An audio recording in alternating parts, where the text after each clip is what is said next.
অনেকদিন থেকেই আমরা সবাই মিলে প্ল্যান করছিলাম যে আমরা বড়মার পুজো দিতে যাব। আজ আমাদের ফাইনালি প্ল্যানটা সাকসেসফুল হয়েছে। আমরা সকাল সকাল সবাই মিলে বেরিয়ে পড়েছি বড়মার পুজো দিতে যাওয়ার জন্য। আরামবাগ থেকে আমরা আগের দিনই চন্দননগর চলে এসেছিলাম যাতে আমরা তাড়াতাড়ি পৌঁছাতে পারি। আর আজকে চন্দননগর থেকে মাসিমণিরা আর আমরা সবাই মিলে বেরিয়ে পড়েছিলাম পুজো দিতে যাওয়ার জন্য।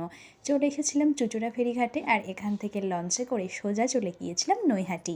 আর তোমরা তো জানোই মন্দিরের সামনে পুজো দেওয়ার কতটা লম্বা লাইন পড়ে। আর সকাল সকালে আসার এটাই কারণ যাতে আমাদের তাড়াতাড়ি পুজো দেওয়া হয়ে যায়, কারণ এখন যা পরিমাণে গরম পড়েছে এই রোদে লাইনে দাঁড়াতে প্রচণ্ড কষ্ট হয়। তাই তোমরা যারা দূর থেকে আসবে তারা একটু সকাল সকাল আসার চেষ্টা করো। যাই হোক, কিছুক্ষণ লাইনে দাঁড়ানো মাত্রই আমরা দেখতেই পাচ্ছ মন্দিরের কতটা সামনে চলে এসেছি।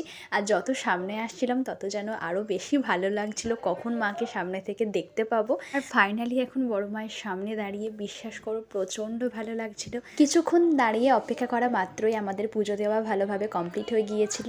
তো তারপর মন্দির থেকে বেরিয়ে আমরা সবাই মিলে ঠিক করলাম এখানেই ব্রেকফাস্টটা কমপ্লিট করা যাক।